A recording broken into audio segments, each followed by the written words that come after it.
Hello everybody, just about ready to get started. There was an update to PSO late yesterday. So one of the things that updated is, I guess, Rip Cal's Clock Challenge. That quest is pretty much dead, so I hope you did not plan to play it for Halloween or probably ever, because it is not worth playing anymore. So, oops. There are some other changes that came with the launcher updates, barely even 10 hours ago at this point. So from the standpoint of updates that are interesting, we're going to take a look at the scrolling behavior when we page up, page down, and bank. And also, there's an option to remove materials and untech weapons from the quick menu, which I'm not gonna lie, I don't like the CCC change. I understand why they did it, since they're planning on letting you get Halloween items and the rare drops, so that I guess they were worried CCC would be too strong there. But I think from the standpoint of the remaining changes, at least, I know I have eaten a lot of HP materials or materials I don't want to do because I'm trying to fast menu. So just straight up removing them is kind of nice. So I went ahead and turned them off. I just want to see what the behavior is in the bank. Because maybe this will fix my concern where it's like super broken, where I'm trying to like fast scan through items and it just doesn't line up with anything. So we'll play with whatever chat wants to play today. It is Rare Item Week with really strong RBR, actually.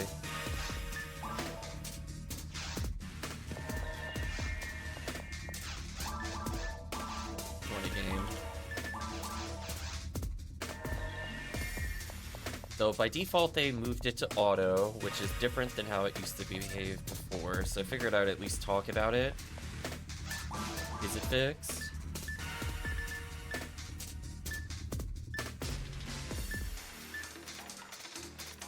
Okay. Oh, that is much better.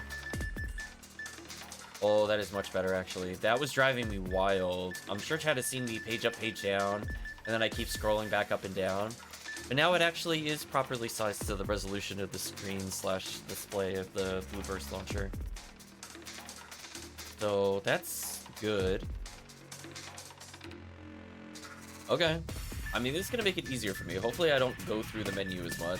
Because one thing that kept happening is I would do stuff like this, and I would just completely miss materials and stuff like that. I think I see Chris lingering in the chat. Hope you're doing well today, Chris. We'll call you out. Yeah, CCC, for those that don't know what I'm talking about, you could still get XP, but they removed its item drop potential, so it is now like beyond the horizon, and you can't get any value at all. So I'm not gonna lie, that kind of ruins the whole point of me playing like Blue Rocket Seal. I'm glad I briefly played it, you know, before Anniversary into a little bit post-Anniversary. I don't think we had many streams of it, but it is very disappointing that kind of like the, what I'll call a definitive Rocket Seal IDs. It is an adorable corpse. It's kind of dead. There you go. Chris is not here, but he's with us in voice spirit. I think the command should be working for the shortcuts. But yeah, guess we'll go there. Frustrated and overheated, but I'm hanging in there. Sorry to hear. I'm capable of more.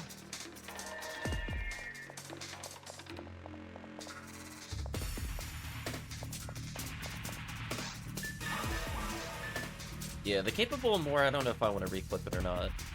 I guess I'll take chat's opinion later. The adorable corpse was directly from the VOD. The other one was like, I did have to re-record. I couldn't find the original time that I recorded it, so hopefully it's okay. But I'm gonna go ahead and play some, I guess, single player until some people show up. Assuming Chris just wants to relax at the moment.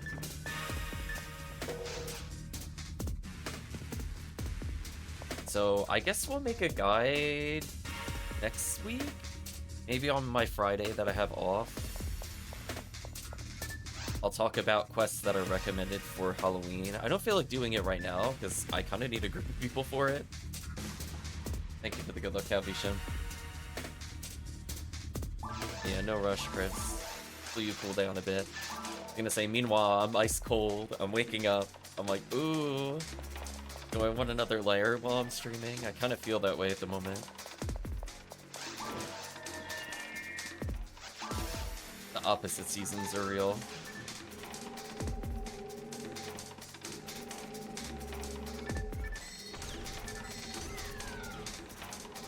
So, I guess we'll be exploring quests like the massive attacks. Purely for cookie reasons, MA4A might be better. And I think this might be one of the times where RNID genuinely gets pulled out.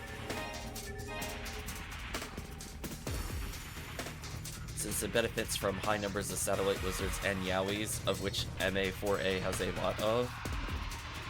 Both. I'm definitely kind of curious there. Alternatively, B, if you're playing, I guess Green ID might be worth it. I think you could technically play Red ID as well. So if you don't want to take advantage of V101 chances as you play, I think it could...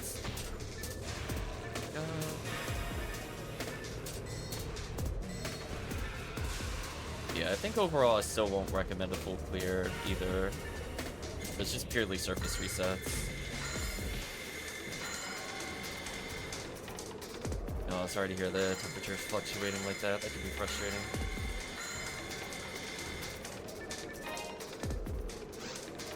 I love this character is mostly leveled. We must send an emissary to those troublesome light elves. I know, those troublesome light elves are the worst. Freya was not having it with those light elves.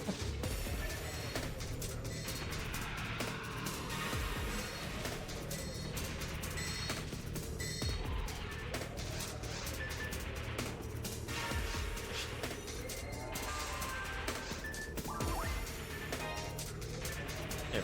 Oh, I just wanted them to set up. I know, the light elves did it, Chad. It's all over.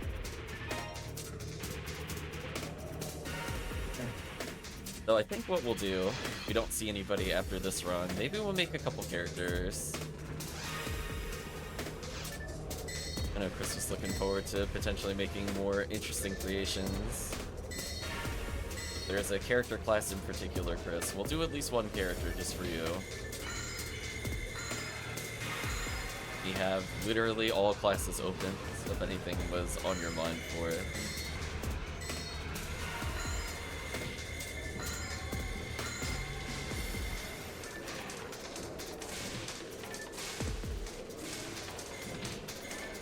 I was gonna do it at the end of the stream, but I just want to make sure before Chris leaves.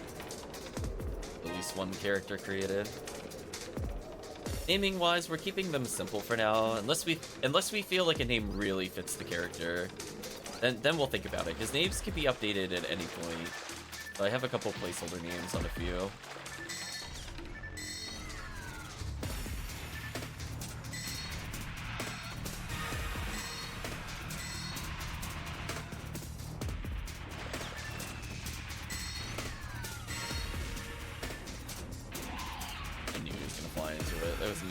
That was mean. Didn't even repo him. Let him fly into the Bowie I just stacked. That's so rude. The disrespect is off the charts.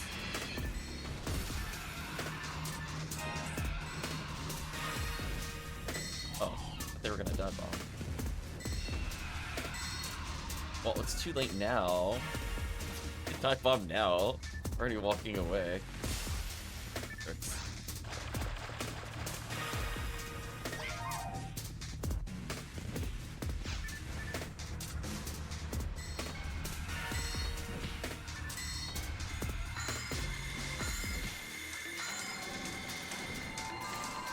I'll show Chris some of the ones that he missed out on, because I know he loves the character creation.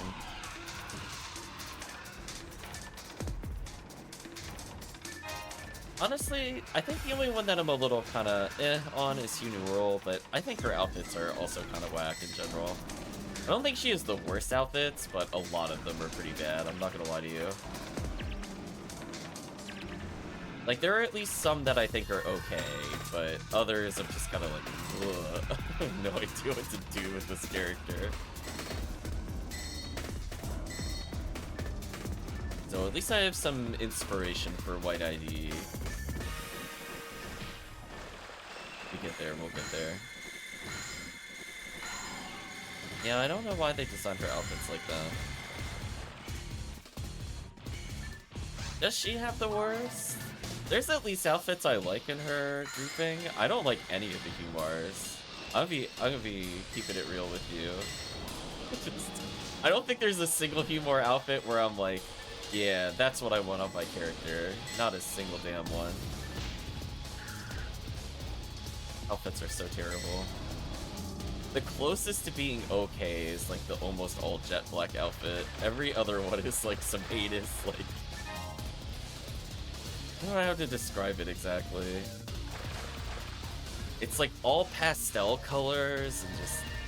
I don't like the color choice. I think the design is boring. Just everything is just... It's an amalgamation of terrible. That's maybe the best way to describe it. Just not a single one do I want to see on this character. Oh, Chris BRD is right as I'm about to do it. Never mind. We'll do another run while we wait for him. Hope we do him while on Parameter.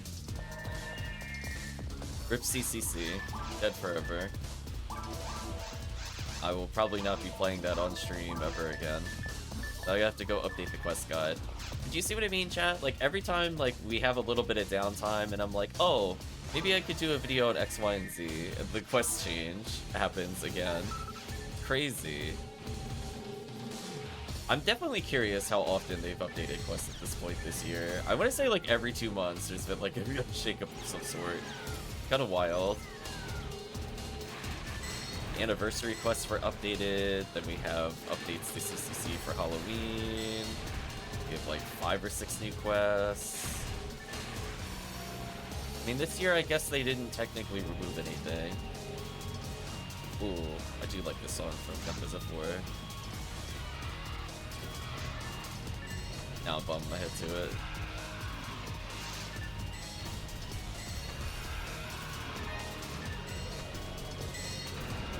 Oh, Yakuza 4.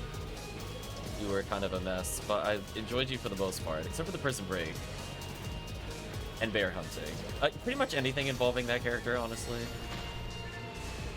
Oh, Yakuza. We're gonna go on a Yakuza 4 tangent in a moment, because it's just reminded of something. Brief tangent before we go back into PSO. Seriously. Why would you hype up this character as like the coolest hitman ever who went to prison for killing people, and then it turns out rubber bullets? Like, seriously? Seriously? No one died? Everybody got killed after the fact? It was such a cop-out. It was such BS, chat. Never forget rubber bullets. They murdered that man in that game. Also, I think they set him up to be, like, really important, and then I think they realized that nobody liked him after the changes, and he legit just, like, fell out of the story. He's supposed to, like, rise to ascendancy, and he's just not there in the next game, or the following games. They kind of mention what happens to him between games, where they're like, yeah, we kind of botched this character super bad. Oops.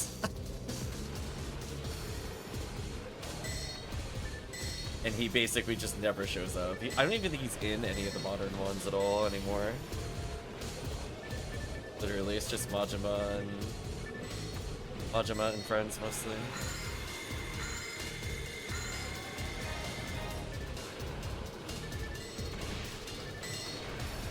That should give you an idea how bad they botched that game with the plot for that character. Holy.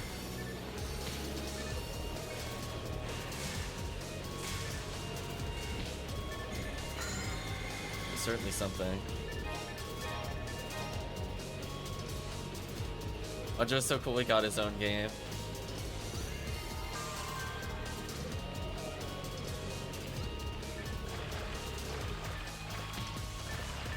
I kind of wish he was more like Yakuza 0 Majima.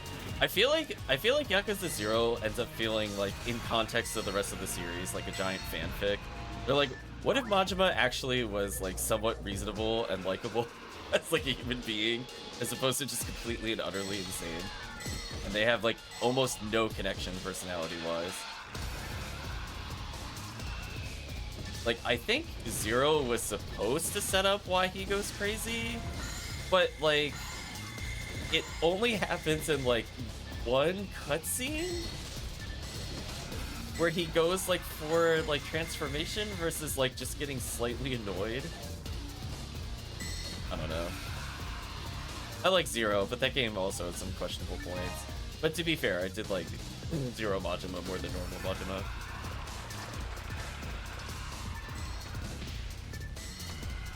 And I love that it spends all this time building up his personality, but then like the Kiryu beating him moment is just like like 15 seconds of that game at most.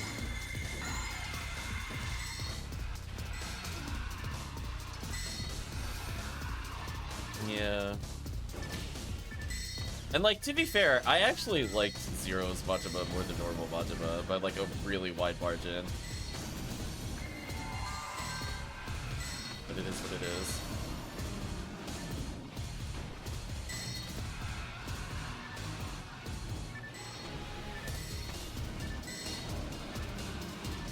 Yeah, the later Majimas make more sense as like a villain. Like, it's very over the top. And over the top to me doesn't always land. You're welcome, Dragon. You are indeed first, according to Twitch.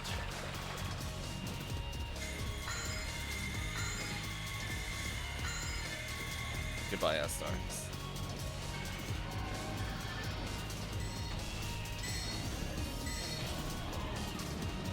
So, once Chris gets back, we'll do a quick character create. Otherwise, whatever chat wants to do today. Any Blood is broken, so I don't think I want to go back to that, sadly. As much as I actually was having a good time with the story, unfortunately, game-breaking bugs. I know they're both related to ecstasy. Skill usage. Chaos gun. I'm kind of tempted to pick it up just to say we found it in this difficulty. Nice little 50-hit ray gun for no reason. Thing is, man, Majima was supposed to be opposite, very serious curious, that's why it worked. Yeah. That's what I'm saying. He needs to, it's the yin and yang principle. So, like, it makes sense when he's, like, a Yakuza 1 character, he needs to be the opposite of the other people. But, like, from, like, a protagonist standpoint, I'm kind of even hesitant to play the Majima games where he's the protagonist. I'm like, are they gonna bring back any elements that would make him likable?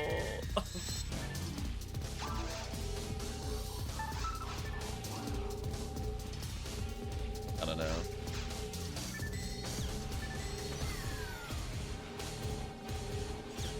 It's kind of like, it's kind of like it's overstayed its welcome for me with some of his gimmicks. I think the Yakuza 1, unfortunately, put me in like a really bad mood for modern Majima. With the Majima Everywhere system, where I'm just trying to save the game, I have to sit through like another boss fight. That pissed me off, chat. I'm just gonna be, just letting you know, I did not like that in Yakuza 1. I'm like, I am not gonna 100% this game. I'm gonna be done with it. I'm tired of random encounters. That's like the thing you strive to avoid in every Yakuza game at some point. You're like, okay, I've leveled up, I got to practice my moves, okay, I'm done. I don't need to fight something every minute and a half. The story will do that for me, and the side quests will do that for me. It's fine. So, being ambushed in like a burger place is just kind of annoying. So that soured me very greatly on Majima experience. So I got to hear Kiryu-chan like dozens and dozens of times in the game, and it just kind of got annoying. So you can blame Yakuza 1 for that. I don't think he was as grating in the later ones. But we had an echo there. That was interesting. Oh, is there like a redeem thing I forgot to put him in cooldown? Guess I'll find out later. Welcome back, Chris.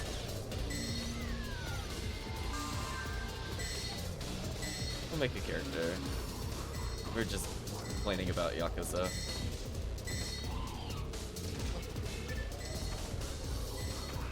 Four enemies.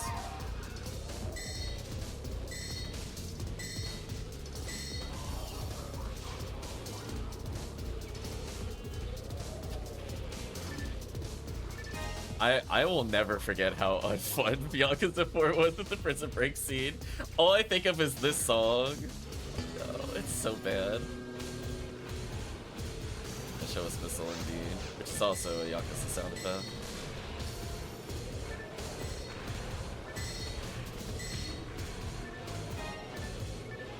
Zero's side quest theme that plays. It was definitely a choice.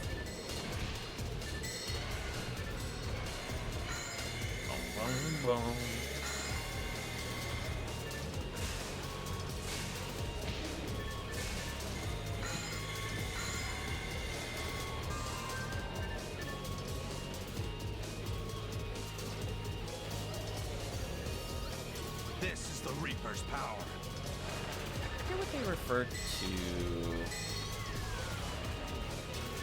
What was it? I guess like the action sequences. I feel like people call it something in Yakuza as a term, and now I don't remember its name.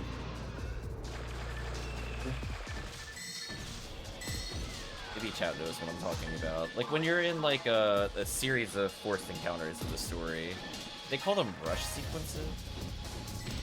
I don't know where the term came from. I was just kind of curious to follow the games. Because this would be like a rush sequence song, where you're going to be fighting like dozens of people.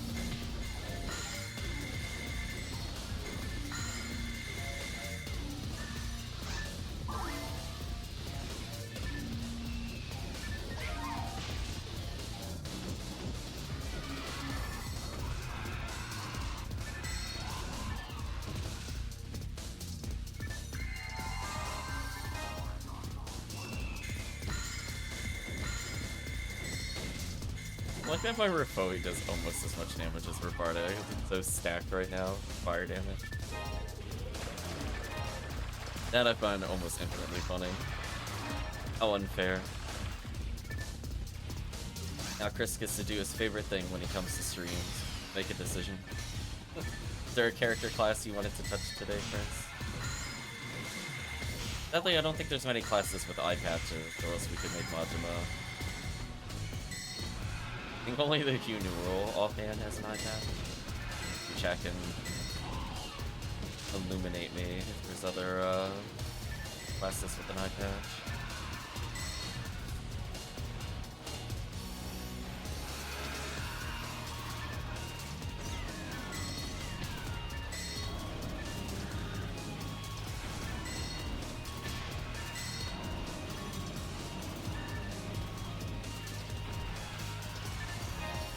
I made the mistake of playing 4 on hard mode, and I'm like, oh wow, there's some really easy infinites in this game. Surely the rest of this game will be a breeze. And then I get to the prison break scene, and I went, oh no.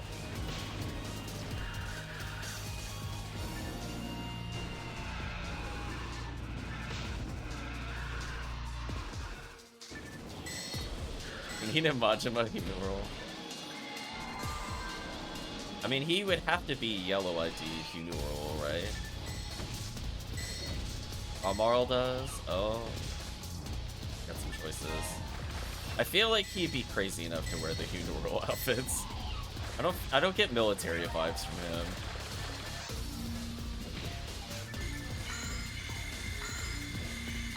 The raw Marl, because most furs are that. Let's chat sees a particular outfit. Let's call one of the characters literally Ziggy Majima.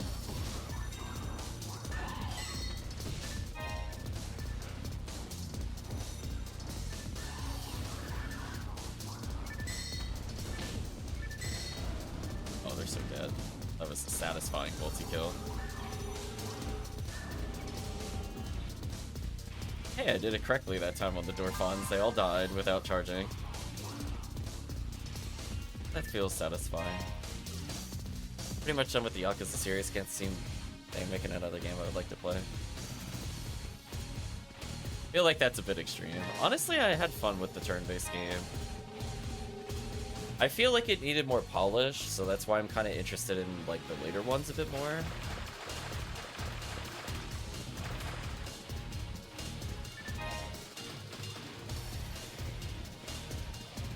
Like, honestly, the story in 7 was probably the best in the main series up to that point. I don't even think it's a close contest.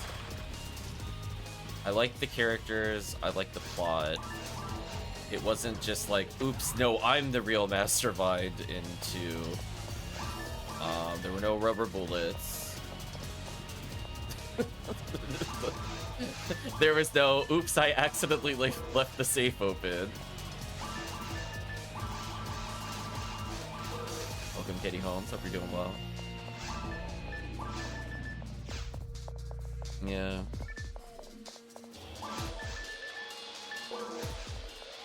I guess we'll take a brief break to create a character. Chat's thinking maybe Huno roll. We'll go back to leveling. I'm not sure if people wanted to do ultimate or very hard, but since chat is talking about some characters. Yeah, 2 was like comically stupid with that at the end of the game. Like, Chris is my witness. We were dying at how many times it was like, no, I was the person behind the person, but now I have a gun. I'm like, oh my gosh, come on. Stop it. How many people are on this roof?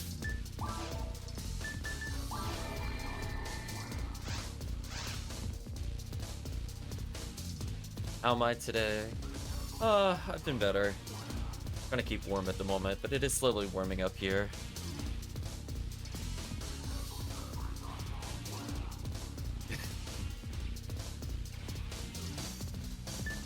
So red, pink, orange, yellow for Majima, I guess.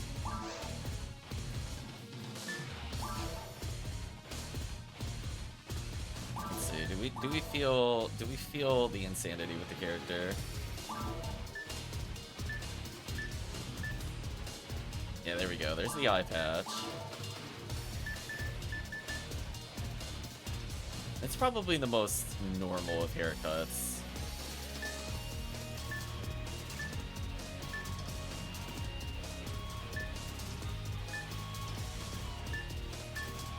Maybe more like that. Like the combat in the original story from was expected to be bad. The concept was punching Tiger in the face of fighting worships. And you still do that, it's just in RPG form.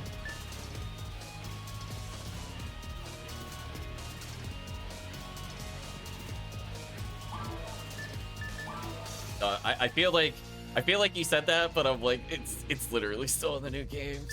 Nothing changed there. What are the yellow outfits?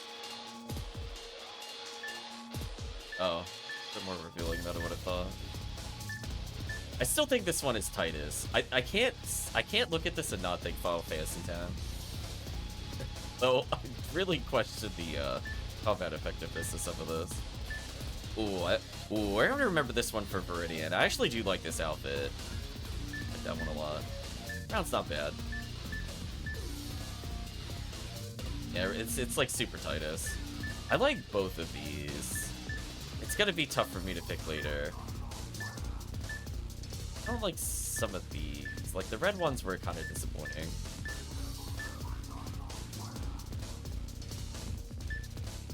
I don't know what to tell you, Calvishan. I mean, if you play turn-based RPGs, I don't see a reason you wouldn't be playing Yakuza.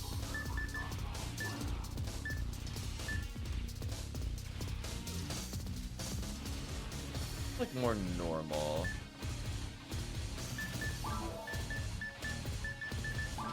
Curiosity. Okay. Oh, there it is. I was gonna say, because I don't. This much of a more like a pale color from. Much about like tall relative to the other characters. Oh no, no, That looks awful. No, no, that's not proportional. Why are their kneecaps so low? Ew, that doesn't. I'm like, wait a minute. Why are their kneecaps sagging? It should be more centered. That's not correct. Oh no. Slender Majima. Oh wow, we can make them kind of muscular. Be like somewhere in here? I don't think he's like skinny, but I don't think he's like muscular either. Yeah, somewhere in here. It's like somewhere in here. Yes, I think that's like too much. Something like that.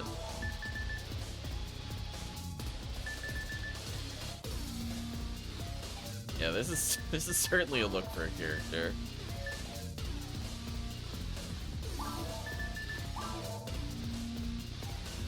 We'll just call it Ziggy Majima. Oh no, it won't fit properly. I'll do this. Unless chat wants to tweak anything hair color wise. I chose like just the short haircut in honor of the other character. It's certainly something. I don't know how much we'll use this character because it's Yellow Funeral, but it's funny that the character's here. Okay, we might leave him as is.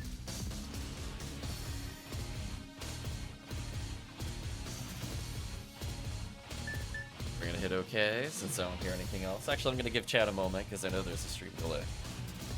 Yeah, eventually we should probably make Titus. I'm not sure what color the Titus Funeral will be. It'll be like blue ID but with yellow or something. Kinda see it. Sometimes you just feel inspired looking at the outfits. Do you want Slender Majima? I can make Majima like ultra skinny again. They were like what in here for ultra skinny? Like I'm looking at the legs.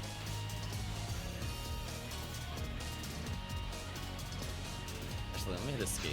Yeah, there we go. Slender Banjima. That's a good one, actually. Ankle. What I'm looking for. Okay. Now the question is, what would chat like to play today? I'm happy leveling new characters, do an ultimate, whatever you want. Mod, sec ID. Hello.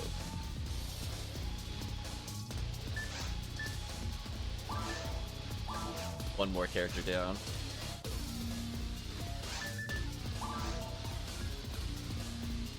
Now the question is, can I keep typing my password incorrectly?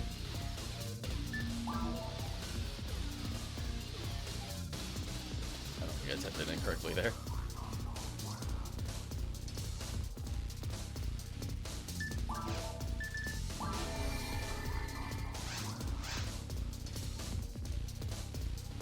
Okay, I didn't get your username password is incorrect, so that's a good sign. Yeah, right now it's rare. Drop rate up. We'll look into do bosses in general. They're pretty good. RBR has Scarlet Realm 3, which is really good for lames. It's just a long quest. I don't think I would do more than like 2 or 3 in a row total, since it is kind of draining. I like the kind of like 3 5-minute quests. That's like my happy place with quests. Doing like an 18-minute quest is kind of rough on the mental stamina for me. Like, I kind of just want some small breaks in between, even if it's just like waiting for people at the counter. So we'll go to lobby 12, see who's around. At some point, we should probably do either Exert, MA1C, Massive Attack, E for episode 4. Probably. Oh, rip music. No more Majima.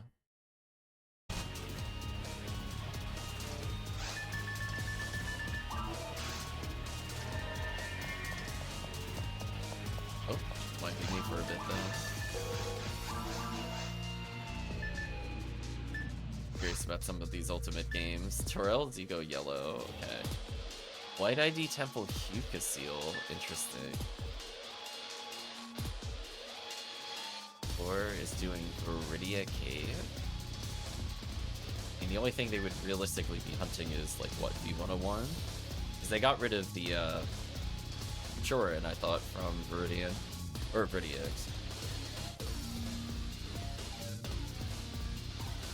Fragments of a Memory Pink ID Ultimate. That sounds... That's a quest combo. If that was like very hard or hard mode, I would understand what it was being run for, but Pink ID Ruins, what would you be hunting there? Evil Curse? Pink ID Ruins is kind of notorious for having nothing, unfortunately. I'm just thinking about it for like, it has like really high enemy counts for Bullclaw, but I don't think there's anything in there. Like if you were doing yellow ID, it would make sense to me on that quest, but Pink ID has me feeling confused. I feel like looking up Pink ID. Like, did I miss something in there?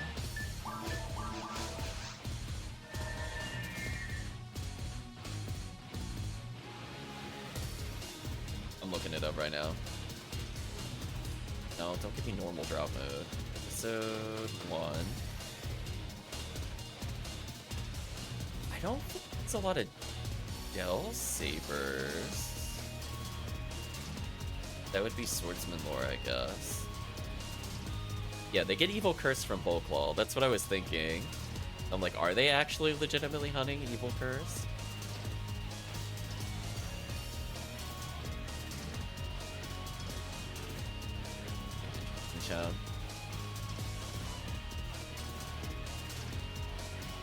Yeah, I guess it depends on where they reset it.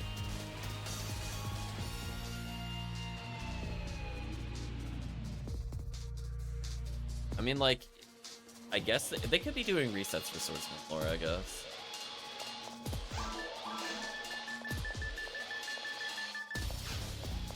Anyway, let's proceed, I guess.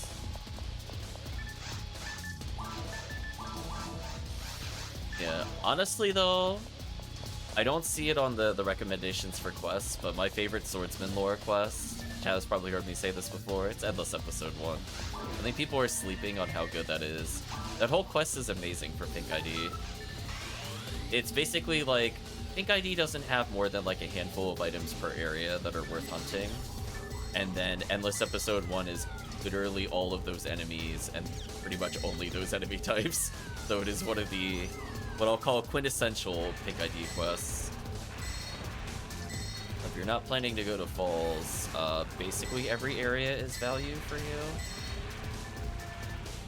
There's high Del Saber, there's a very high Del Saber count in that quest. But then you also get chances at all of their Heart of items in one quest.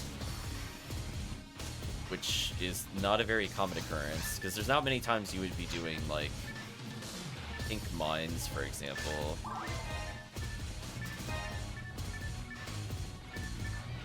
But being able to get the Heart of is kind of nice.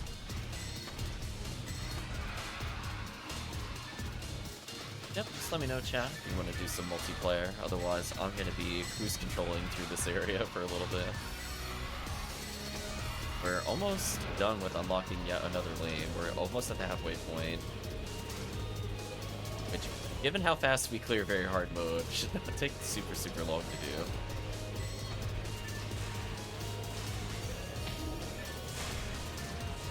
So yeah, I'm looking at if there's no other crazy updates, we'll talk about quests that are probably better suited for cookies. We'll do that prior to the event starting.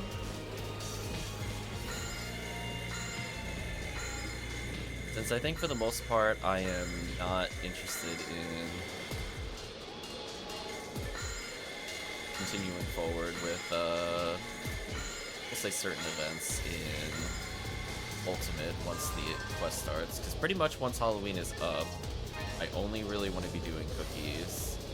Unless we are seriously low on cookies, which I kind of doubt will happen, given that we've been preparing all year. I saved up a lot from last year. And I also got additional cookies between then. which made me give up the ones that I stored. Kind of nice.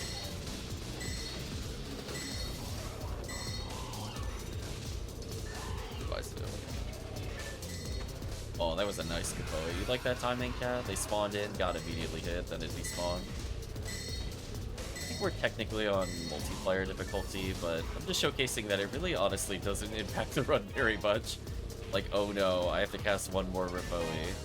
The only thing that'll be kind of annoying are the Dorphons, so I might reset before them. We'll see. Multiplayer Dorphons are kind of annoying. Everything else is just kind of free, so I'm not gonna back until I at least see the Rampies up here. I'll do what's called the second word reset. I'll save me a Tri-Fluid.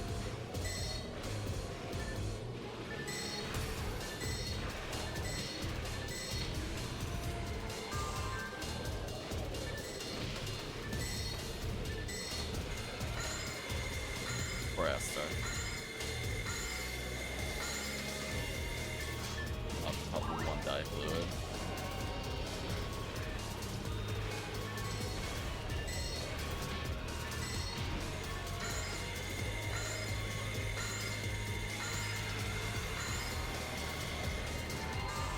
Do a Rappy check and I'll reset here. I don't think it's worth going further on multiplayer, since that will actually cause a big con loss versus I cast one more tech on certain waves. Alright, no Del Rappies.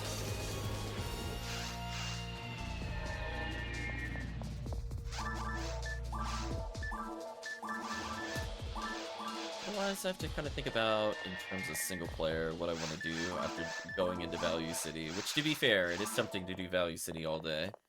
But I should probably play some other quests.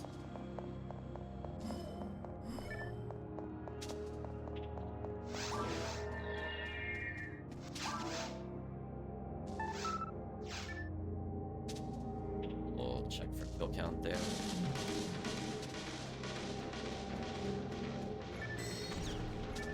Much better. Rappy's having like 40% less health. Be nice. A little easier, chat.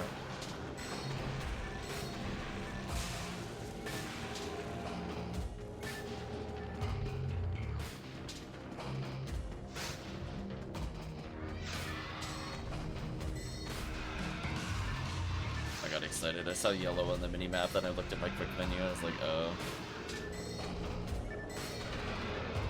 Speaking of which, what a relieving feeling to not have material show up in the quick menu. That's something I was kind of hoping for a while, because that really messes up your menuing. Like, when you're playing, like, time attack or whatever, it doesn't, because you don't pick up items in general. But man, oh man, when you're doing casual play and you're like, oh, I ran out of Tri-Fluids, and my Tri-Fluids are at the bottom, but then you accidentally also pick up a material. You, like, find material on, like, a UR or something when you don't mean to, or HV material. Man, it wasn't meant for this character. I'm glad that's no longer a thing. One thing I'm going to experiment with, I think, not this stream, but next stream, I was checking out some of the options to avoid item pickup, and it looks like they do allow you to separate mag blast versus item usage. So for me, I'm going to see what button I can assign it to. That would make sense for my controller setup, and then go forward with it, because I kind of use literally every button. So I don't know what I would recommend holding just to do a normal item pickup. So it's one of those things where I don't know if I would like it or dislike it to have to hold like 2 buttons to pick something up. Like when I'm doing a lot of fast runs back to back, I would prefer it. But when I'm doing like Value City, do I really want to be pressing this like 30, 40 times in a quest? I don't know. I have to think about it.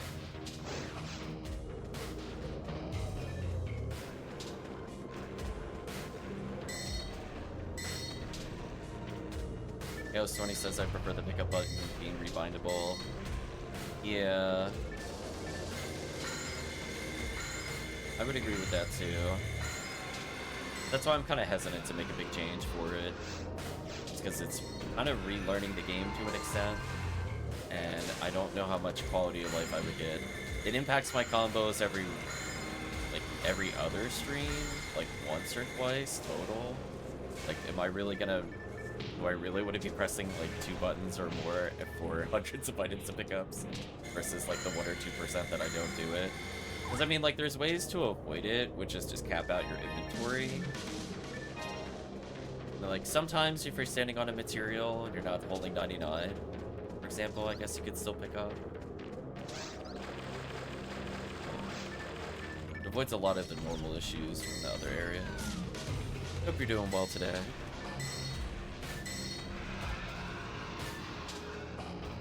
Welcome to the stream.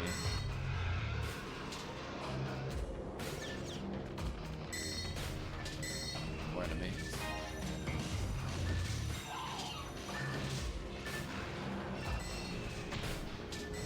Where's the...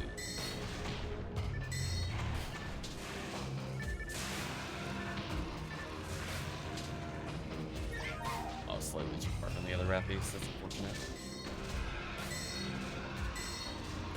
I kind of thought they were going to disable it. I'm not surprised, honestly. It was still like a good quest for cookies. I just feel like they kind of addressed the big issue with it last year, where, you know, in years prior, people could just play normal CCC, and that was like undoubtedly the best way to get cookies and kind of unfair. But then they like super nerfed the cookie rate, right? So it went from like 1 in 1500 to like 1 in 6000 or something insane on normal to discourage it. So I thought for the most part that dealt with it in the lower difficulties. I guess they just felt with the combination of the rappies now dropping 2 items, there's too much value in Temple, which is kind of a weird statement. I'm like, I don't really feel like Temple value is the best. Like, do we care if they got more? Are people upset that they're gonna get holiday rappy items? It's, I don't know. Yeah.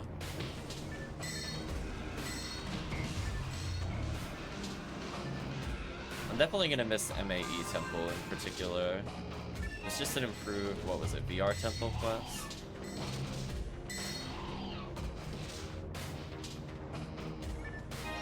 Rip MAE.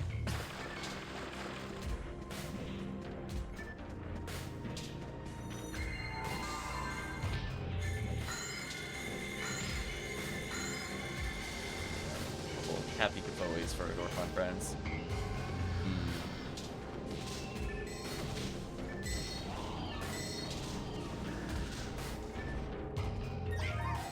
I was gonna say, those are super strong opinions. I honestly don't think Temple is terrible. It's more just the quests are kind of terrible. Like, when you put Viridian as your second ID, you basically turn every single Temple run into Frozen Shooter runs. So, like, from a second ID perspective, I don't think I had any issues with it. I wish some of the other IDs got a little more love. Like, definitely in lower difficulties, it's crazy.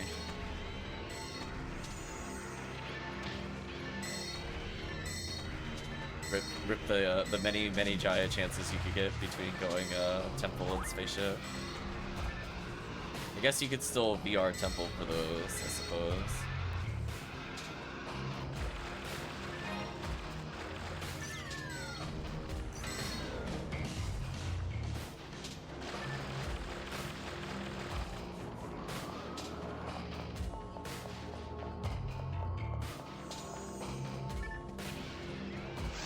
Like, they already kind of fixed Temple's major issue with holiday events. That was kind of annoying, where they kept flip-flopping on whether holiday rappies were gonna drop rare items or not. Because I remember first playing on the server, I was like, cool, there's all these amazing bonuses. Oh, I sure would like to get a Vivian or Rambling May out of the way. And then followed by, oh, you can't. So they swapped it over to rappies dropping it on the non-rare variants of them for a while. It looks like they're back to where it was before.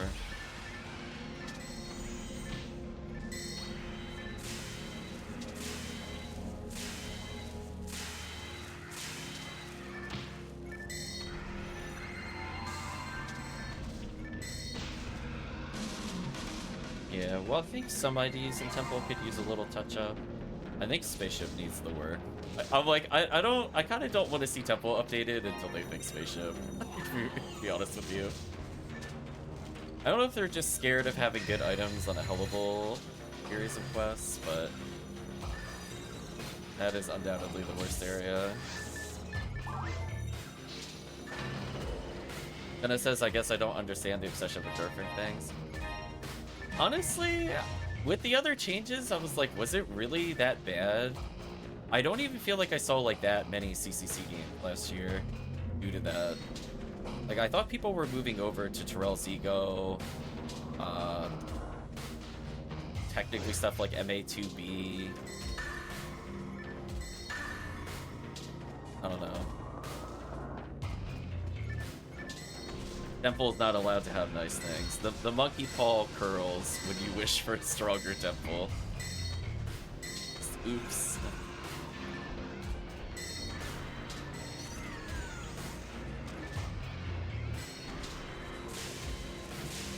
Oh, welcome to Sinnoh. Hope you're doing well.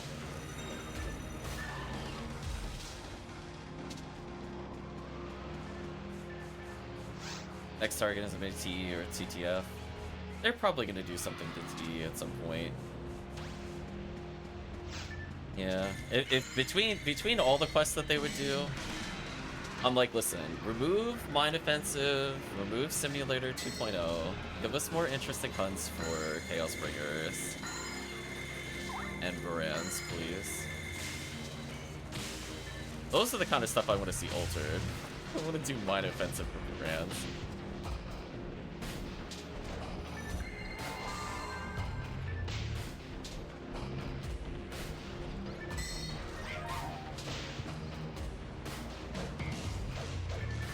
I think a big issue is just that forest drop charts are just better than a lot of areas, which is kind of awkward. Like, it's already a pretty easy area, and most enemies have an elevated drop rate compared to most other enemy types, which, while in compensation for a slightly worse pattern, doesn't mean that it makes it feel good that there's, like, you get your endgame item plus Uber of choice plus useful units in one run. That's really easy.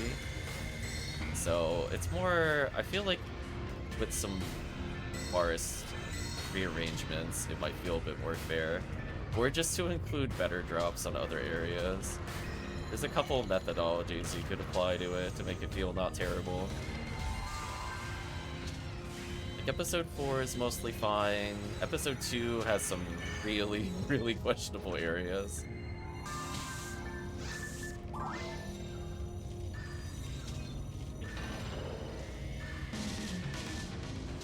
I'm kind of with you there, Sinnoh. I know I was not happy with the news of changes to Anniversary, and I thought it ended up okay.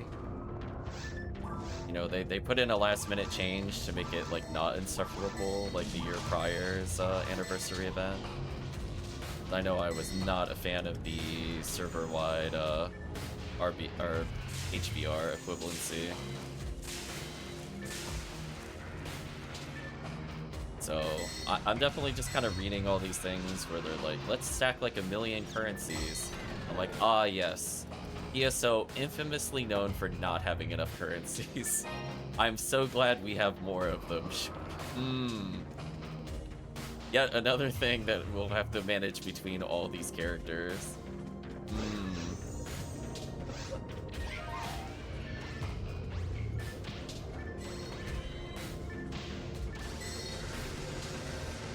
Yeah, I'm okay with some quests just being quote-unquote for fun, but at the same time, it's just like,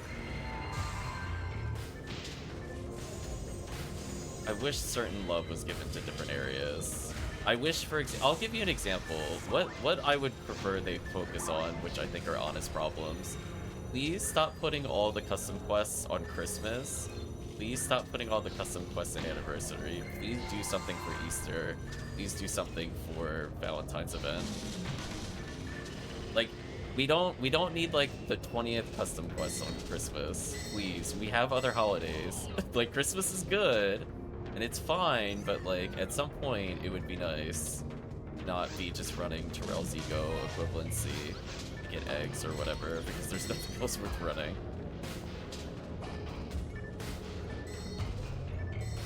When would they make currency sword service signs that happen to all around items? I mean, they are kind of doing that. It's just that it's character locked is the problem. From my understanding. So, like, you can eventually trade the points out as, like, a currency and then move it. But I'm like, I'm not really excited with the prospect at the moment.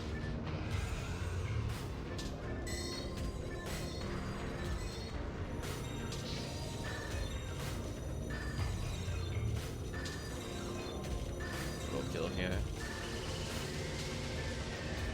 I'm sure there's ways to do it. It's just in terms of what they think makes sense for the event versus limitations on the system. Who knows? Yeah, I have some mixed opinions on it. I'm definitely not excited to play some of the new quests. I did enjoy August Atrocity 1 after they rebalanced it a little bit.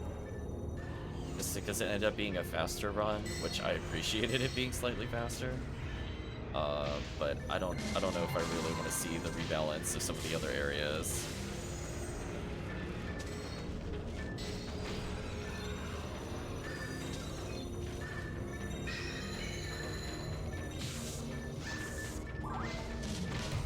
Oh, what? They canceled my dot glue.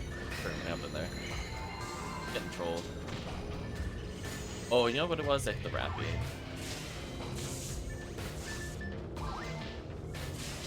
Prefer unmodified bluebirds? That sounds like utter insanity. I don't think I can agree with you on that statement. I think that hyperbole is like off the charts. There are so many changes on Ephinea, I would never want to go back to classic bluebirds. It's like, between the controller improvements, the PC compatibility, the drop fixes so that ruins, and all the other enemies that float over gaps don't just drop their thing into the abyss. The item chart so it's not just all episode 4. That's crazy talk to me.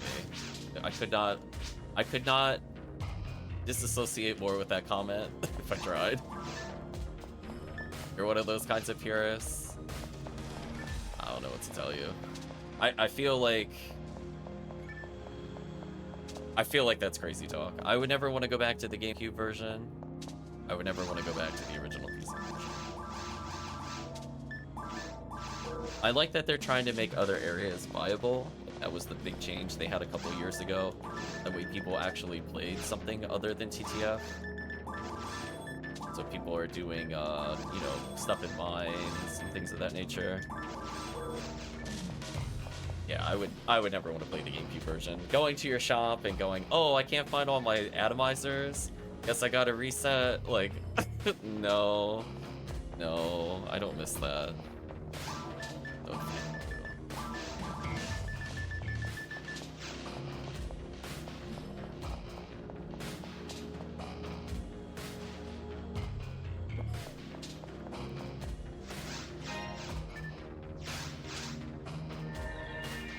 Yeah, there's literally dozens of reasons to play Ephinea from a quality of life standpoint, and I like a majority of the custom quests. I don't think all of them are hits. I think the ones with the random spawn, I like the idea.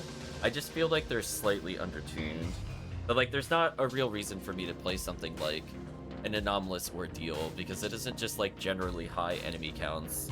It's just kind of on par with some of the other quests, but because it's not focused, it's just going to give less inherent value. So I like quest series like Penumbral Surge, where they have interesting gimmicks to them. Oh, except for 5. I don't like 5. And I like that it kind of refreshes the gameplay, or I like that, you know, Random Attack Exert has a bit of randomness in it, but it's playable by itself. I like the concept of the Endless Episode 1 and Episode 2. I'm like, yeah. When we go back to talking about GameCube, I don't think there's a lot of vanilla quests that I would play at this point. It's like, do I think things like Perspective Tomorrow in Episode 2 is fun? No. Would I play it when it also doesn't give any good drops at all because there's nothing on Ogaflow? Definitely not. I wouldn't want to do those kinds of equivalencies. Be like, no thank you, chat. Hard pass.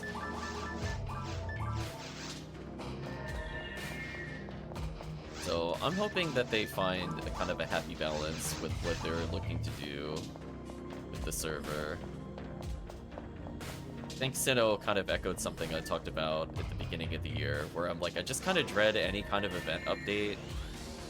I mean, people call it like pulling up the ladder behind them, but honestly, it really is at certain points. So I know Anniversary was my least look forward to event, which I find kind of ironic. Like, it's supposed to be a celebration of the server, and it's like the one event where I'm like, I'm not even gonna take vacation this year for it. And that's what happened. I said, you know what? I'm not gonna take a day off. If I happen to take a day off because I want a day off, that's it. So, I mean, I think they're getting a little better lately with transparency. They're at least telling people of the changes in the announcements. But I don't know if that means I'm still in agreement with some of the directions. Like, I think so far, like, almost every quality of life update has been like a 9 out of 10 or a 10 out of 10. But some of the quest directions or rebalancing, like a 3, maybe 3.5 out of 10.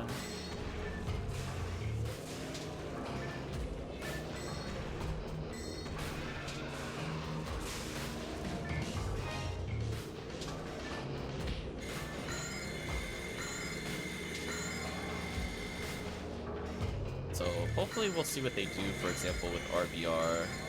Because I think there's quests on there that honestly just have no right being, at least in the minimal buffs that it gives. They're not close enough to really warrant being on the list. Like, I'm gonna ask an honest question. Have you seen people grind, like, the West Tower or the East Tower on the RBR list?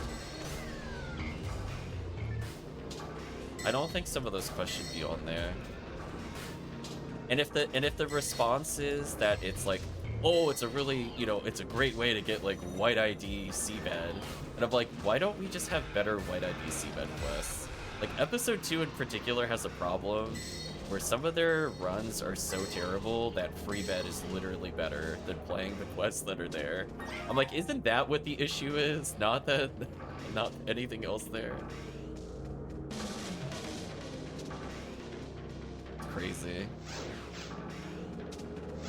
Like, only in this game could you have like 15 quests for like any given area, and there's still recommendations of like free bed over playing the normal quests. Like, that to me is insanity. It's like, come on, you do a little better than that.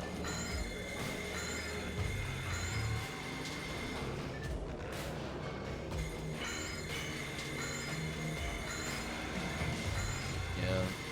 I'm just hoping for, you know, when they get to Valentine's event, I hope that one day they decide they want to add a custom quest where it's like some beach-themed quests where they have like Rappy spawn and like heart-shaped patterns, a couple build-a-tours in there. You literally only play those tower quests solo. I mean, they're just not... They're like super, super low enemy density, so for like... I don't understand what their purpose is on the list, right? Like, I thought the intent was, like, you get a bunch of people together, you maybe get XP because you're not towards the end of the game yet. Here are things you could do in order to hunt something as, like, a side objective if you're not sure what to do. So it's kind of aimed at people that are not level 200. And then it's kind of like a low reward quest that still requires good stats, but doesn't really lead to anything of interest that would help you with other quests. It just kind of fails like every category for me. I just don't understand why something like that is there. Like, I'm okay with there being quote-unquote like a endgame character only quest list, and I highly advocate that there was kind of like a separate list for people that are, you know, capable of doing Lost Charge Vulcan, just, you know, pretty solid quest, or some of the sweep ups in episode 2 or Tower. You know, those are fine. It's just that I don't think the kind of quests like East Tower and West Tower appeal to anybody. Yeah, I think equating it to poor version of Tower free play is a very good example. is I think there are some very good and strong tower quests that have popped up, RIP MAE Tower in particular, where they were actually kind of fun to play. And I'm not a big Episode 2 fan in general, but, you know, even I have to give credit where credit is due. Like, hopefully they won't remove the Christmas Tower quest, because that is probably in my top 3 as well.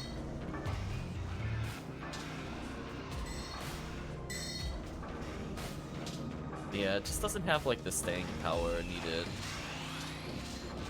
Like, Penumbral Surge are generally a little better than some of the other quests in terms of, like, enemy density. But it's just one of those things where I would have preferred... I don't know. It's one of those things where I'm not sure if I'd recommend, like, a tier system or have, like, a expert quest of the day kind of thing, where you have, like, one additional quest added, or aimed towards veteran players. And then have stronger boosts in some of the weaker quests. Like, are we gonna pretend stuff like Lost Sea Sword is on par with stuff like New Mop-Up Operation 4? Like, are we gonna pretend those quests are in the same tier? Like, I don't know. I feel like people that don't want to acknowledge that are not tethered to this reality, and I don't think I can help them. Because there are genuinely, like, #1 enemy hunt quests in RBR. They might be more niche because there's not a reason to hunt them at the moment. So those quests end up just not being played because the drop chart doesn't support them. But, I don't know. Yeah, Sega definitely power crept itself, that I agree with.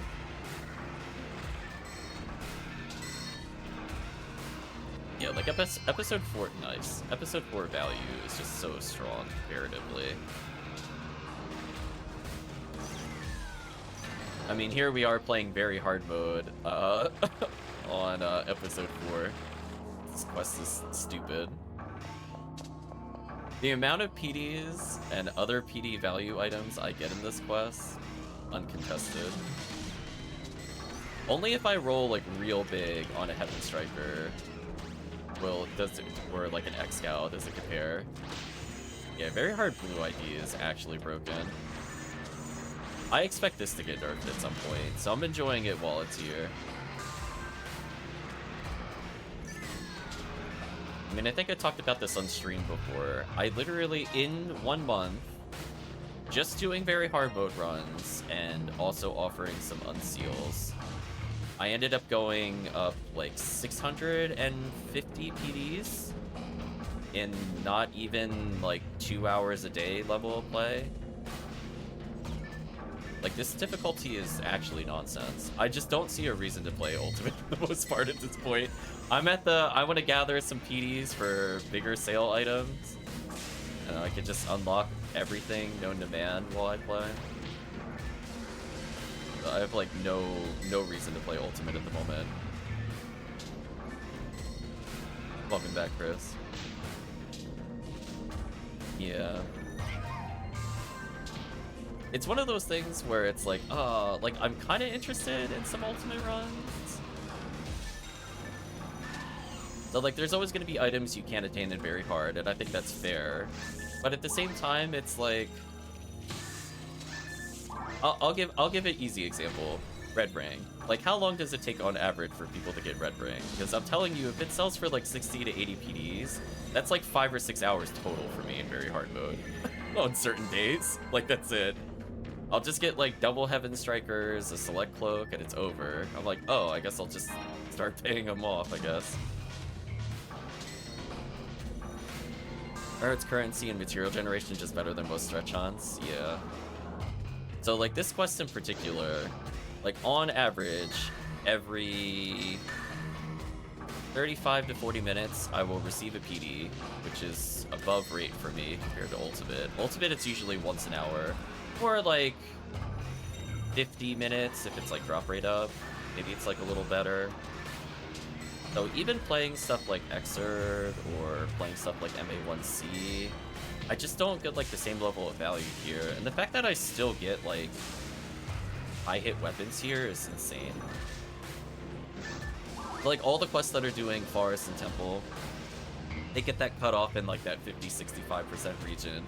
Here, I'm like, yeah, let's just pick up another 80-hit weapon or something. Fine. Definitely balanced. Like, oh, yeah, it's on the same par with Ruins right now. Sure, that's fair. Actual insanity. So this area is crazy. Oops, I'm gonna have one more lingering.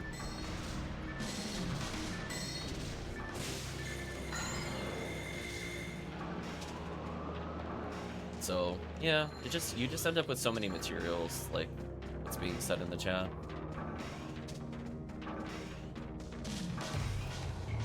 So just from materials in general, I think I've made 7, 8+ stacks of 99 of power, mind, HP. You're more likely to get power than the others, so probably double that in the span of a month. Because it's one of those things where, like, in an hour of resets, I'm going to be going up, like, 12 to 15 materials of the important kind. And I don't mean, like, just 5 mind and 5 power equals 10. I mean, like, I have 10 mind or like, 15 or 20 power. I mean, sometimes you get a bit luckier, so it's high. But on average, I'm clearing a stack at 99 multiple times while unsealing. If I'm just running around with, like, limiters here, which is not really hard to do on very hard mode, it just ends up being just a ton of value. So I'm basically to the point where I'm looking to enjoy Halloween, so there's a very strong motivation to play something other than very hard mode during the events. But I do feel like it really speaks to just how lame some of the drop charts are in Ultimate. Where it's like blue ID very hard, gets like 9 good items in a run, which is insane. And then like you go to play it on other ones, like here's your limiter and your 1 Jaya, maybe you'll get a Girasol. I'm like, They're like, oh, we'll also still give you Photon Crystal, but it's at like 5 times worse the rate, and we're gonna remove it from another creature altogether. You're like, wait. You're like, wait, that's not an improvement.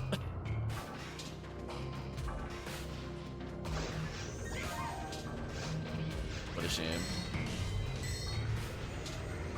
Oh, I leveled enough that actually 2 shots. That's nice. We were kind of laughing about it before, but like the XP here is kind of on par with, I would say almost like the RBR quests of Ultimate. Like they're not going to be on par with like Boss Rush. Don't get me wrong. But, you know, I'm getting almost 100 XP on surface. Underground it dips, just because I'm not using demons at the moment, so Vertibulu takes forever. But it's just one of those things where you just end up with so much value just walking around here. So during drop rate week, all these zoos, all these Astarks, all these Dwarfons are 100% drop rate, and all these Rappies are 100% drop rate. So in a quest like 4C doing surface resets, more than half of the enemies are guaranteed to drop me an item, which is higher than almost everything in the game. Only really competed with how broken Ultimate Forest is, because while I do get lots of small incidental value constantly, it's definitely hard to top getting like a, you know, high hit person shooter, or, you know, just casually getting a handgun Mila while you're playing Forest, like autopilot mode. It also helps that Forest has Rappies. Or as I also like to call it, they have little badge dispensers with the insects.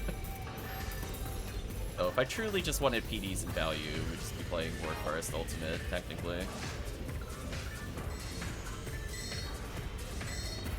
Oops. Sync. What's up, over? But it's just one of those things, like, if I dare ordain to go underground, which for the most part for value, it's not super worth it, I have to basically lean on getting a Heaven Striker. At least I get consolation prize of tickets. So, you know, on average, in 255 tickets hand in, I get about 2 PDs. I mean, we've seen some pretty big spikes where I spend about 10 minutes handing in tickets and I get 6 PDs. Kind of wild. I mean, I think most people would be okay with spending 10 minutes to get 6 PDs. Be like, okay. I just gotta laugh at some of the value that's available in other places. But I think later this year we're gonna explore more Massive Attack 2B. But we just need to complete more challenge mode with people to make sure everybody has their hells. And once we do that, we should be good. But anyway, chat, let me know if you did want to do some runs. I gotta fix the music, but otherwise I'm open to things today.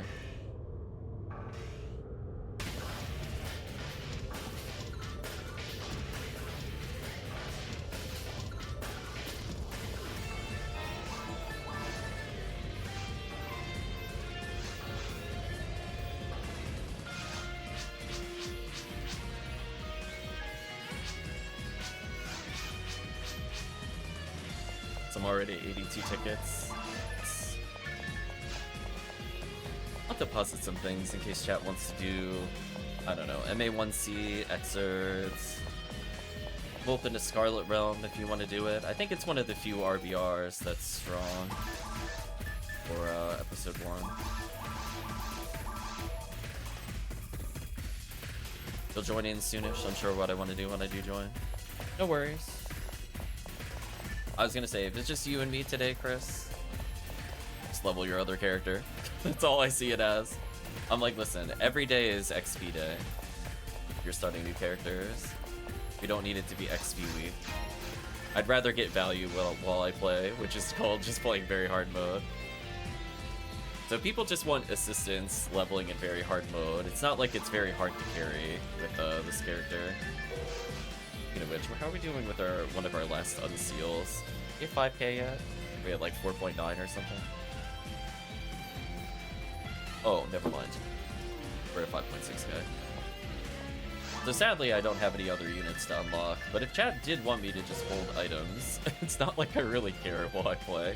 Like, oh no, look, oh, I can't use Heavenly Mind. Gosh darn, chat, what an unfortunate debuff on this character. I might have to refoe the Goron's Underground one additional time if I bother doing underground resets at all. What a major inconvenience. What a faux pas.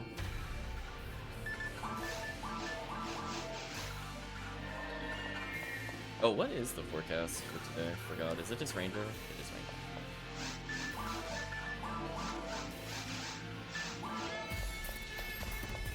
Yeah. Rare item week is not my favorite time to do very hard mode. It's actually drop rate up. Just because you end up getting so many more raw materials. Like here I'm more likely to get like select cloaks, in theory, or like Heaven Striker Coat. So I might as well as try to go underground for it, since it's more likely than not to give it to me. Across like the span of a couple hours.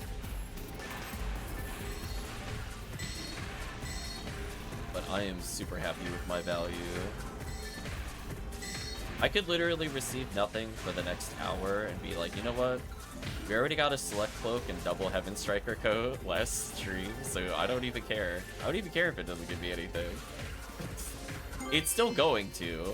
Like, I'll go pick up my half a PD here.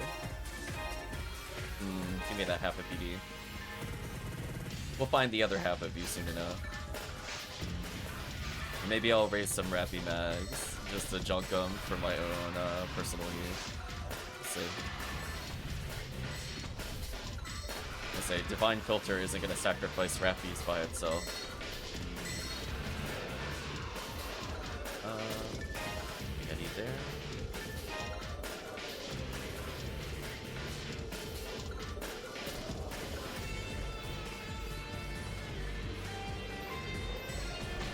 But otherwise, today's just about, I guess, just having a good time with PSO, which will probably involve never doing the Scarlet Realm puzzles ever again. We might do that quest, but I'll be like, I'll pass. Pass on doing the other portion.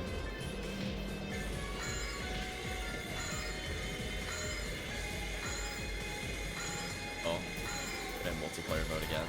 Honestly, it's so easy. I just don't even pay attention to the health bars. I'm like, huh, maybe I miscast something, and I'm like, no. By the time I get to the Astark, that's how I know I'm in multiplayer. Like, wait a minute, you didn't die from the Gapoe stack there? It's just... That's fine. We'll do a simple surface set then.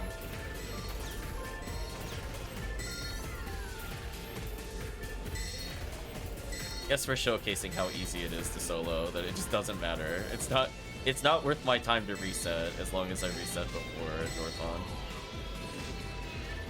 Otherwise, everything here is just kind of free photon crystals. There's no reason for me to not check these. Since I'm looking to chap Rappy drops anyway, I could just be fully and move to the next area. So if I'm gonna walk away just to see if they drop materials, I might as well just keep going for now.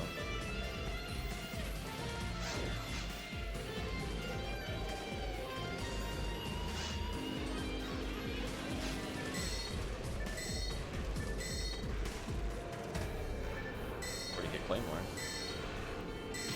Getting closer, chat.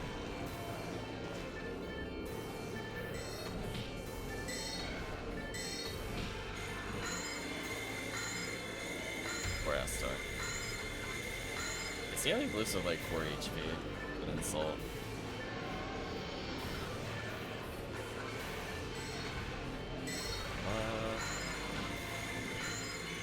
Gapoe stacks, so we need to kill them. Is it 2? It is 2. See that, chat? We're learning things about multiplayer solo carry. You gotta get it used to.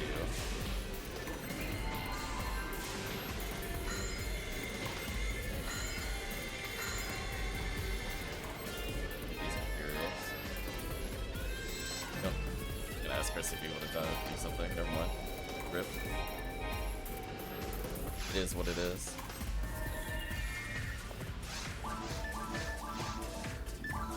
I think for next time we're gonna experiment with, not like literally next week, but next time we have another surprise session. I want to try doing some multi-box stuff.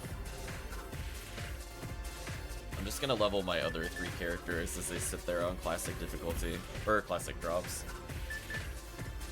Which also, by the way, fantastic update to that everybody does not share drops.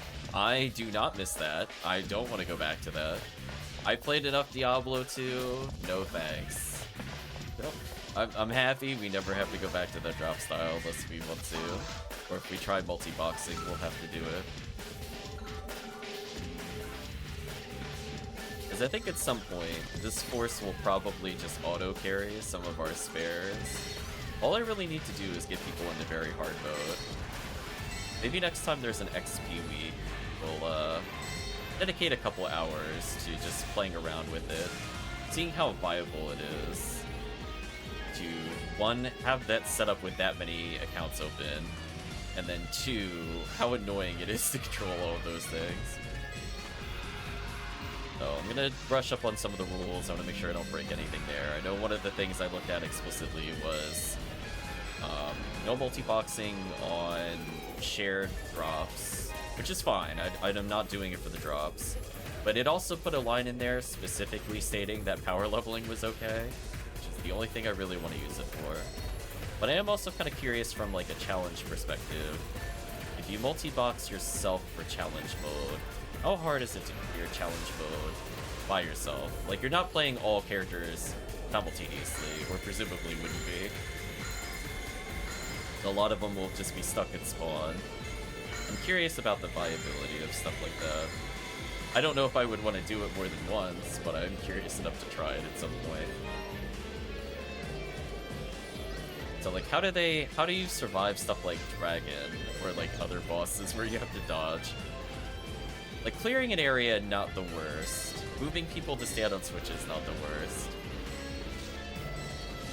But it presents an interesting conundrum, I suppose.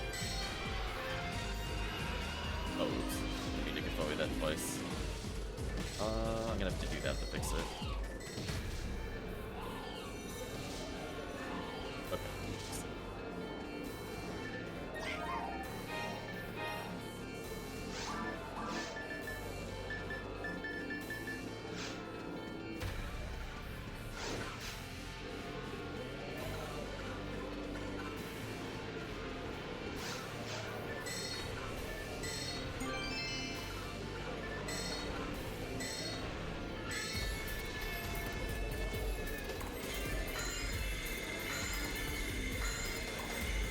the big issue with like Ultimate is not necessarily like the photon drop rate itself. It's just like the time spent killing an enemy is not usually worth it compared to very hard mode. So like obviously if you go to like episode 4, you will have comparable drop rate, if not slightly better on Ultimate. But it's one of those things too where if it takes like 7 to 8 casts to kill something, but it only takes 2 or 3 on lower difficulties, why wouldn't you just play the lower difficulty at that point? The speed at which you clear them is insane. Oh hey, look chat, we got our value about 30 minutes apart. How convenient. We were just talking about getting value every 30 to 40 minutes. But we'll convert all these photon crystals into something useful. Maybe we'll do the black paper deal later. Maybe stand to get some more last swans or master ravens. Because we are planning to make a whole bunch of characters later. We could turn that 1 PC into 6 PD. It's a fun little magic trick.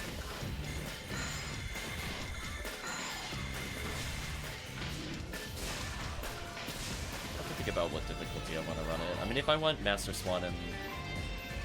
or Master Raven and Last Swan specifically, I guess I would do normal. And I'm also curious if it would be worth it running on higher difficulty. Just to get more PDs out of the Photon Crystal. You do get more overall chances of playing like Ultimate compared to normal. And obviously the items vary very much so. So in some ways it can influence your chance of just not getting what you want. So I'd have to refer back to the chart. Like what are the odds I can get both like something that would sell decently well if I underpriced it in trade, like Centurion ability for example. And are there things that are like acceptable PD equivalents? So like, if I got multiple units and I could get a smart link while also getting other stuff, that would be worth it for me. So I'm still looking for more supplemental units. We might just open up that chart in a moment so I can take a look. I think at this point we're sitting on 130 Photon Crystals. Used over 200 on Varand. At this point. The fact that we still have a surplus is kind of silly.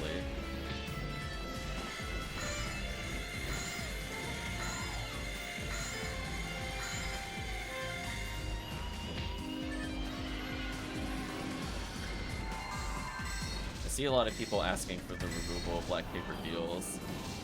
I'm okay with potentially the quests being removed if they have an alternative thing where photon crystals can directly be turned into items. I'm kind of okay with that.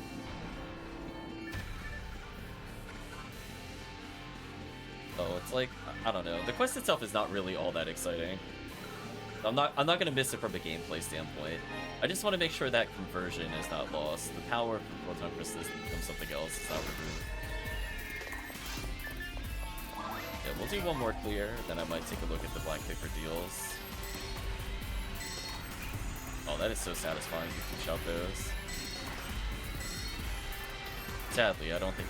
unless I hold a fire scepter, I don't think I could kill the other ones in the blast.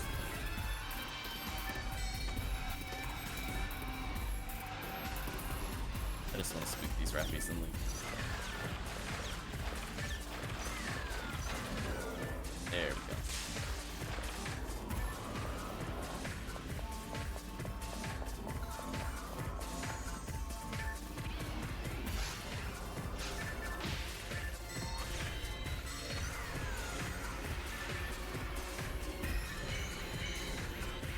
Yeah, I think one big thing that we're going to focus on, especially when we have new players watching, we need to make sure to emphasize, like, very hard mode is really good. Just that people will end up just wanting an item to quote-unquote complete their character.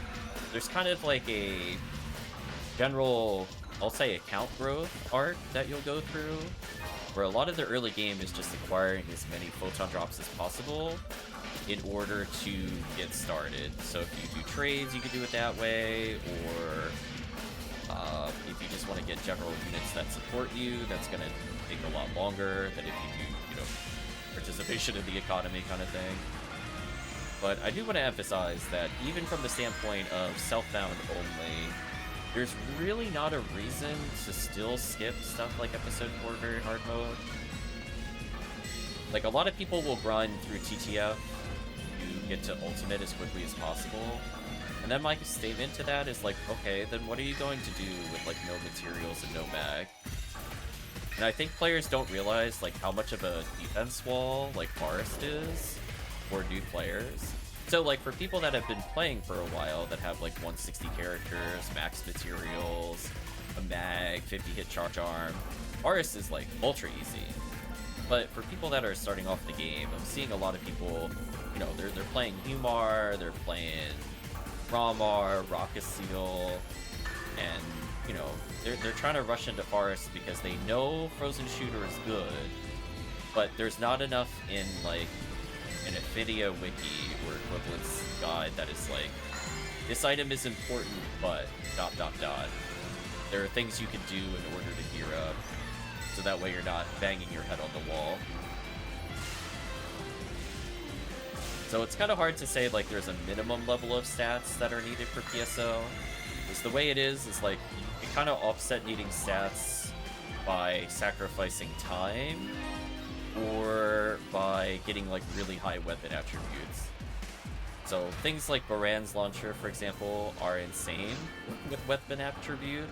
So me going through Forest, my minimum stats to clear quickly are so much lower than somebody else using, you know, regular shotgun with no charge special, right? So, like, quality of gear does matter to an extent.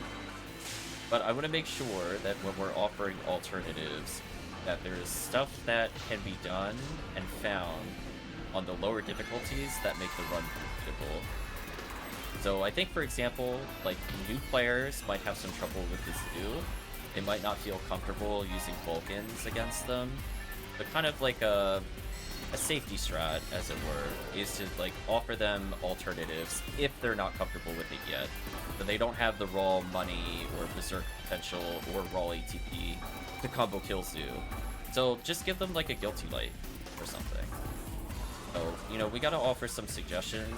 Like, obviously we want them to move up in gear. That's, you know, a quality of life improvement. But we also have to recognize that when everybody is playing TTF and people are rushing to go to the next level, I think there's kind of a misunderstanding that that is the end-all be-all of leveling, and that you're just fine and the only thing that matters is you get to Ultimate. Because there is a big emphasis that endgame play is on Ultimate, but at the same time, like, look at all these items they could be collecting in order to make themselves ready for Ultimate. You know, they could get their Rappies beats to make their first Super Mind Mag, to make Force Play really easy. They could be doing Heaven Striker codes here, so they could be gathering what they need to play Pew Pew lasers on Raw Marl in order to make Episode 4 clearable for them. They could be gathering Heavenly Arms while leveling multiple sets of characters, so that way they're able to kind of climb with, I would say, more item-hungry characters, like Uniworld, that have accuracy problems, but otherwise are fine in the end game. So I just want to emphasize that, and hopefully we'll put out a couple of videos going into more detail about the importance of Very Hard Mode. I think, nice. Wow, what a timely drop. What? Thank you. Thank you, Episode 4. It's like it hears me, chat. Yeah, that's like our second PD, 1 Photon Crystal in an hour and a half. So yeah, we're still averaging an important item every 30 minutes. Everything else is just value at this point.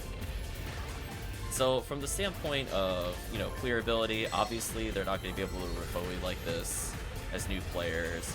But that's where we also kind of need to, as a community, encourage players to group up. I have seen so many comments, both on YouTube, on Twitch, private DMs, etc., where people are just, like, not sure when they, you know, feel good enough to play multiplayer. And I think the problem is, like, they'll go to something like a TTF and Ultimate because they used it to level it very hard, and then expect to, like, instantly clear. Which, as veteran players, we're like, oh no, you can't do that. But it ends up isolating a lot of the new players, where there are at a point where they don't feel like they can kill bosses. They feel like everything one-shots them. They're not able to clear crowds. That's like, we need to offer that kind of interim more publicly to be like, it's okay to just enjoy very hard mode for like 10 to 15 levels or more. That way you can get your feet wet in, you know, forest, or even if you have certain ES weapons in other areas. Welcome back, Chris. So hopefully we can teach players that it, you know, a lot of these quests are kind of designed to cover those weaknesses of solo play, where you might not have all the buffs to survive forest by yourself, but playing with a group of multiple people that can, you know, war, that can ship to you, help out a lot, or just having like a group of forces is really strong in very hard mode. So being able to offer them alternatives is huge, because I think the other thing too is that a lot of people just haven't played episode 4 before, because they're coming from like Xbox days or Dreamcast days or GameCube days. So they're like, oh, you know, I remember how hard episode 2 was, so like I don't really want to do episode 4. Or they're like, oh, I want to complete the story of episode 2 first, but I'm not going to play episode 4. And it ends up just making their life kind of miserable, honestly. Trying to force a forest into like episode 2 clears is not enjoyable for people that are not really heavily geared. So hopefully we'll cover some good rounds there by the end of the year. So I'm planning on putting out at least 2 videos. One kind of going over basic clears of these runs, which I don't usually do a lot of guides for it because I'm not like the best at menuing, so I'll try hard, I guess, on those. I'll actually quick menu and stuff like that. And I want to kind of compare the differences on that video itself. Like, how much of a difference does it make? Like, me button mashing and making my fingers tired versus doing like a lot of really quick successive menus. It could be fun to explore in the future. But I really want to emphasize that there's a lot of different quests they could be doing to level. That way they're still getting photon drops, they're still getting materials. Because I feel like when people rush people during XP week, in particular in TTF, we're kind of setting them up to be dependent or setting them up for failure to go into early ultimate. Especially with like the XP boost and anniversary for fresh characters, where people are going into ultimate and they literally don't even have like barista. They're using like handgun. I don't mean like a rare item, I mean legitimately using that. Welcome to Therius. Doesn't help when someone is boosted with a big massively on max gear, so we boost them all, then they still boost their null. Yes, exactly. I'm looking to kind of dispel that. So I want to make sure when we talk about it, I'm trying to be more cognizant of it. That way we can, you know, inform players. I think most players with very minimal gear here can do extremely well. So kind of like what I was talking about before, and this is where it's going to help if I have like different forces at different strengths. I want to showcase that I might be at 1468 MST, but you could do as much damage as me without like Refo Emerge, without Ignition Cloak, and do just fine. Like, the only thing that'll change is that it'll cost you 3 Refoes to kill a Rappy instead of 2. Like, is that really game-breaking for a very hard mode character? Like, I'm purposely not equipped with Flame to Argent, so it's kind of like I'm always holding the equivalency of, like, a Fire Scepter Igni. So if, like, 2 or 3 players are just playing Fire or Spammers, like, are they really gonna struggle that much if they avoid Dorphon and stuff like that? And the answer is no. So I just want to make sure that they're aware of it. And I want to show off, for example, I think it's Hugh Casil in particular. Like, yes, the run is slower, but that's just how it is before you get super gear. Like, there's nothing wrong with taking like a minute 30, minute 50 to clear up to Astarks in your episode 4 resets, because you're getting just a lot of PDs and potential value on IDs like Blue ID. So, well, we'll showcase it. Like, this character is, I'm not going to say hyper optimized because I'm unsealing, but, you know, it helps. And that's why I find it still runnable in Ultimate. Stream is lagging. I can't help you. Sorry. I blame Twitch servers. They're really bad. I'm having no connection issues with PSO or the music, so I know it's Twitch. It's also kind of annoying me. I might have to switch servers that I'm hosting on. I'm gonna take a quick look here.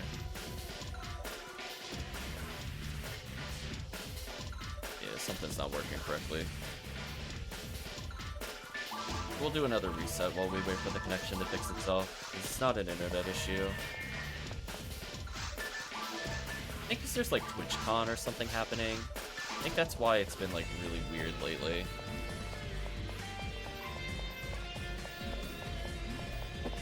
So we'll wait for the connection to restore itself. Otherwise, I'll just pause stream. It'd be kind of annoying. It's outside of my control, and I don't like talking about it because it agitates me. We'll do one more reset and see where we are.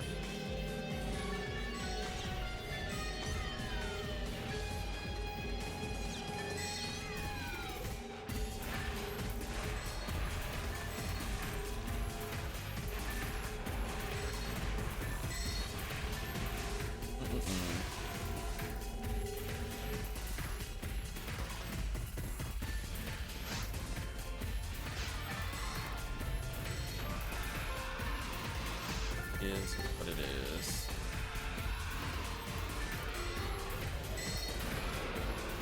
Oh, nothing of interest there. That's a shame.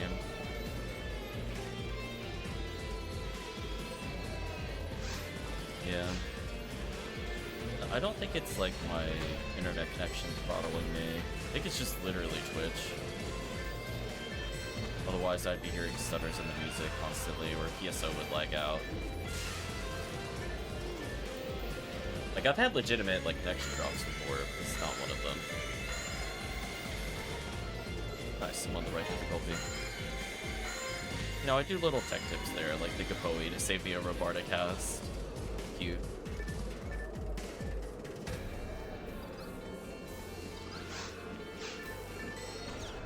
I'll go for the post-work reset rather than a full clear here.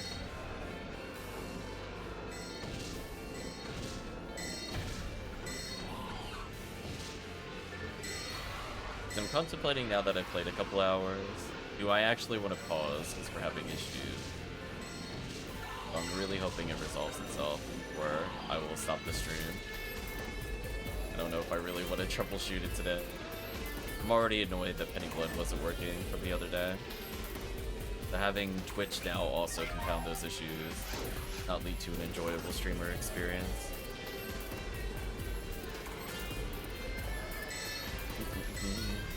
Pair of Buddhas. I think the best way to kind of weight it is that without gear, it's kind of like when I accidentally go to multiplayer and everything takes a little longer. That'll be like when you first play with a new character.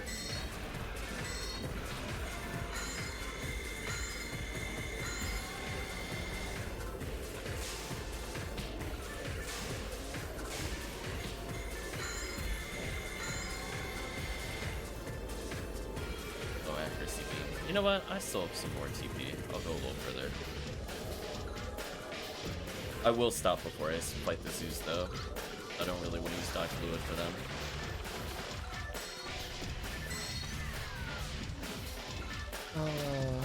Go this way.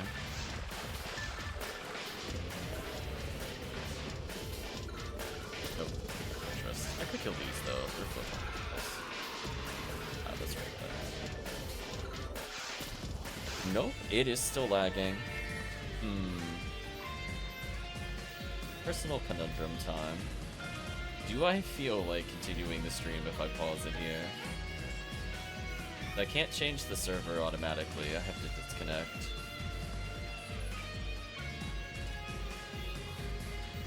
I don't know why Twitch has been so finicky lately. Is this now like the second or third time this has happened? So unfortunately now, this has stopped me from enjoying the current stream. Give me 1 minute as I make a decision on what to do.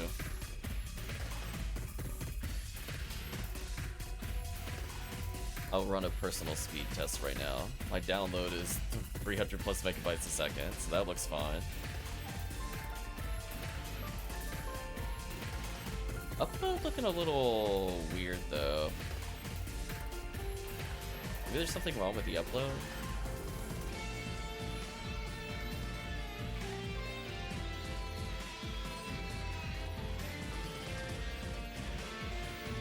Yeah, the upload speed's a little bad.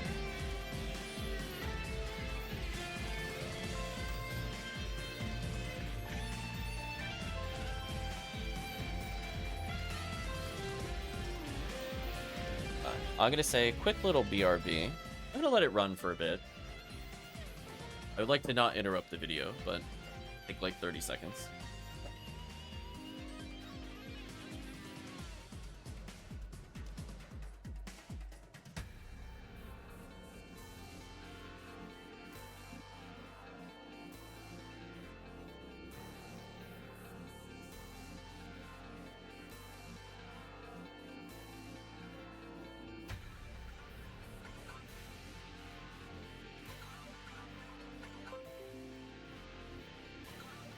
Okay.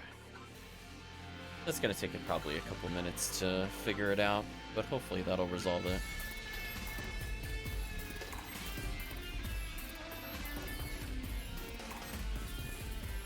Otherwise, we'll give a little send-off here, so we'll wait 15 seconds. Hopefully it'll figure it out. I'll just double check that it's rebooting properly.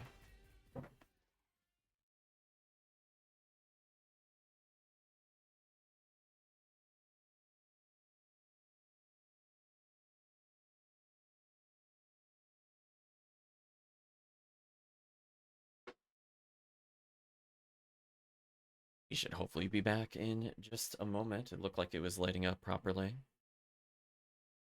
Heard the music pause as we reset.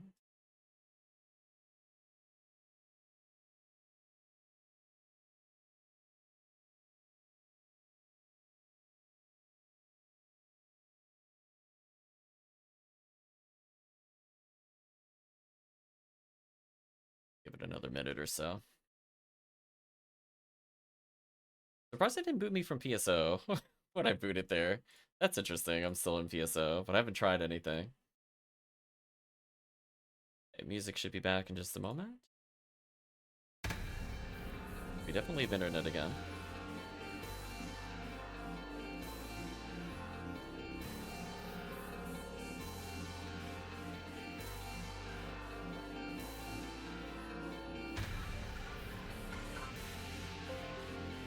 There we go. That's a good sound effect.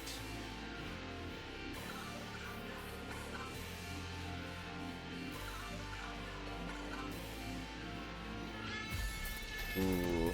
No, it's still having the same issue as before. That is really unfortunate. I don't know what's causing this. So disappointed right now. Oh, OBS.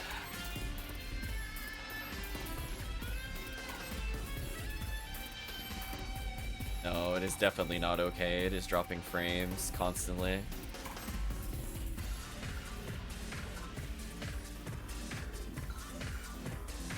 I'm gonna pause the recording since I'm going to play with the Twitch server settings, and that's gonna take several minutes. So I will pause here. I will briefly go offline. I'm gonna see if I can fix it by just designating what server it should use. Be right back.